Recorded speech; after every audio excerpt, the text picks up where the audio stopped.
अस्सलाम वालेकुम वरहमतुल्लाहि वबरकातुहू। जी, आज का हमारा अनवान है इश्क व मस्ती का सफ़र। अल्हम्दुलिल्लाह अल्हम्दुलिल्लाह अल्हम्दुलिल्लाह वकफ़ा बिल्लाहि व सलामुन अला इबादिहिल्लज़ीना इस्तफ़ा अम्मा बाद।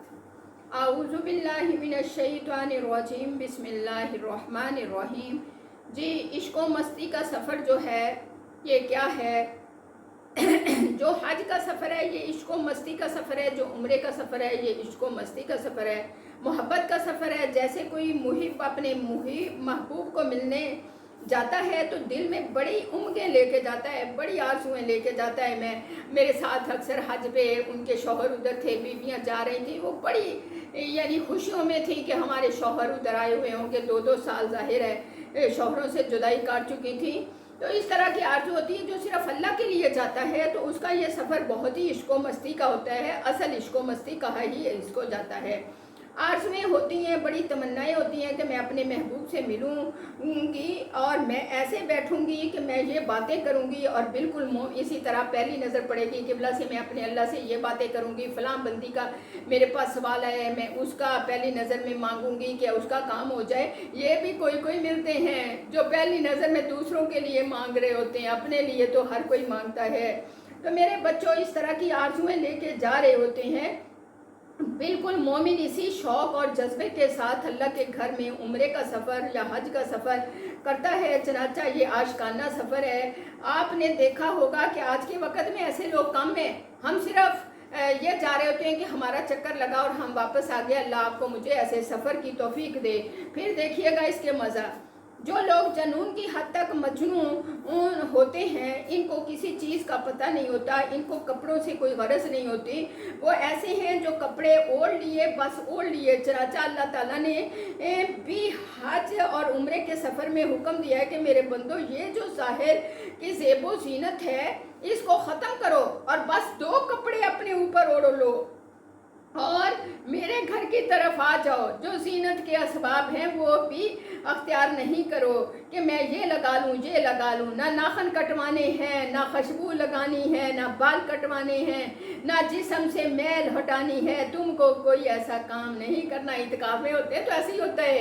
ये नहीं अल्लाह कहते जाओ बार बार नहा के, अब बुआ आ रही है। अक्सर देखते हैं उम्रे में रमज़ान के इत्काफ में बैठे होते हैं, बार बार नहाने जा रहे थे, भाई वो आ रही है, रोज़ जा रहे हैं, नहा के आ रहे हैं, कपड़े धो के फोड़ रहे हैं। बेटा, ये कोई इश्क व मस्ती का सफ़र नहीं होता। हर बंदे की अपनी कैफियत है, वो जैसा चाहे सोने को सोना बना ले, उसके वज़न को चाहे चांदी बना ले, चाहे लोहा बना ले, चाहे पित्तर बना ले, चाहे मट्टी बना ले।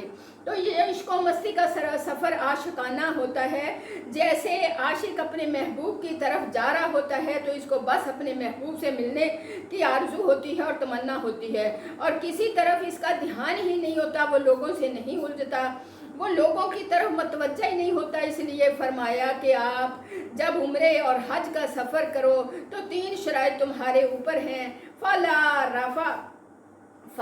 रफातु वला फुसूका वला जिदाला फिल हज्जिल उमरा। हज और उम्रे के सफ़र में यूँ करो।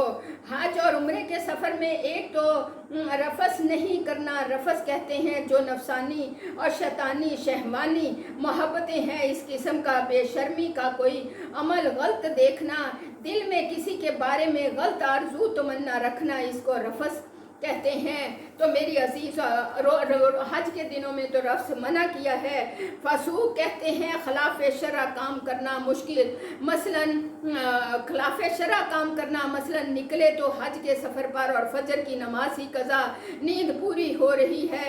ये फस्को फजूर का सफ़र है। ये किसका है? फस्को फजूर का सफ़र है। फस्को फजूर से बचना चाहिए। आए हुए हैं हज और उम्रे के सफ़र के लिए और कमरे में टीवी प्रोग्राम भी देख रहे हैं। इस फस्को फजूर से भी बचना है। वला जिदाला फिल हज्जिल वल उम्रा। और तीसरा काम ये कि आपस में एक दूसरे से उलझना भी नहीं। मसलन मैं पहले बैठूंगा, मेरी सीट पहले होनी चाहिए, इस जगह पर बैठूंगा, اس معاملے میں نہیں الجھنا. یہ کام وہی بندہ کر سکتا ہے جو اندر سے اپنے آپ کو مار دیتا ہے. تو معلوم ہوا اللہ رب العزت چاہتے ہیں کہ تم آ رہے ہو میرے گھر کی طرف. اب اپنے آپ کو تم اندر سے بالکل اس طرح مٹا دو جس طرح کوئی اندھا انسان دنیاوی امور کے اعتبار سے اندر سے مردہ ہو جاتا ہے. تو یہ واقعہ ہی وضاحت کی بات ہے. میرے ساتھ ایک لڑکی کا واقعہ میں نے پچھلے دنوں میں بھی رکھا کہ احرام باندھ کے جا رہے ہیں کہ امی جان میں مکہ ٹاور کی مارکیٹ دیکھ لوں, میں نے کل مدینہ چلے جانا ہے. ایسے معاملے میں کوئی دوست روٹتا ہے تو روٹ جائے. یہ میرا تجربہ ہے. اللہ آپ کو مجھے ایسی مضبوطی دے. دنیا سے اپنی توجہ کو ہٹا لو. کوئی تمہارے ساتھ اگر زیادتی بھی کر دے تو برداشت کر لو. تمہیں ادھر ادھر کوئی چیز متوجہ بھی کرے تو آنکھ اٹھا کر ہی نہیں دیکھو. اس لیے تمہارا مقصد کچھ اور ہے. اگر تم ان 3 باتوں سے بچ گئے اور پھر تم نے حج کیا تو حدیث پاک میں آتا ہے کہ ایسے بندے کا حج مبرور ہو جاتا ہے. اللہ مجھے حج مبرور کی توفیق عطا فرما. مجھے حج مبرور نصیب فرما. مجھے عمرہ مبرور نصیب فرما. ایسی دعائیں مانگتے ہوئے جانا چاہیے. اور حج مبرور جس بندے کو نصیب ہو جائے وہ حج سے واپس اس طرح پاک ہو کر لوٹتا ہے جس طرح اس دن پاک تھا جب اس کی ماں نے اس کو جنم دیا تھا. تو یہ دنیا میں آیا تھا. تو مقبول اور مبرور حج کا انسان کو اتنا زیادہ اجر ملتا ہے کہ اللہ تعالیٰ گناہوں سے بندے کو بالکل پاک کر دیتے ہیں. سرے سے اس کے گناہوں کو مٹا ہی دیتے ہیں. اس لیے یہ حج مبرور ہم سب کو اللہ نصیب فرمائے. عمرہ مبرور آپ کو ہمیں اللہ نصیب فرمائے. اور اللہ تعالیٰ سے یہ ہمیں مانگنا ہے یہ عشق و مستی کا سفر اللہ ہمیں بھی نصیب فرما دے. اللہ حج مبرور حج اکبری نصیب فرما دے. اللہ جانا ہے تو لے جا.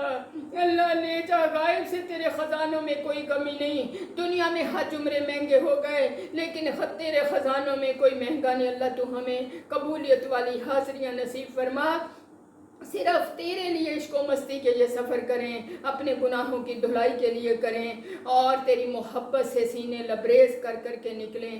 آمین یا رب العالمین. جتنی لوگوں کی حاجتیں ہوتی ہیں وہ تجھ سے منوا کے دامن بھر بھر کے آئیں اور پھر لوگوں کو بانٹیں. اللہ ان میں ہمیں بھی شامل کر لے. اللہ تعالیٰ آپ کو مجھے ایسے ہزاروں لاکھوں اربوں خربوں سفر زندگی میں نصیب فرمائے جو صرف رب کی رضا والے ہوں. اجازت چاہوں گی ویڈیو کو پورا توجہ سے سنا کیجئے گا اور آگے بھی دوسروں تک پہنچائیے. جس کو جو سنے گا اس کے ایمان میں تازگی آئے گی. اللہ آپ کو مجھے اجر دے گا. وآخر الدعوانا ان الحمدللہ رب العالمین.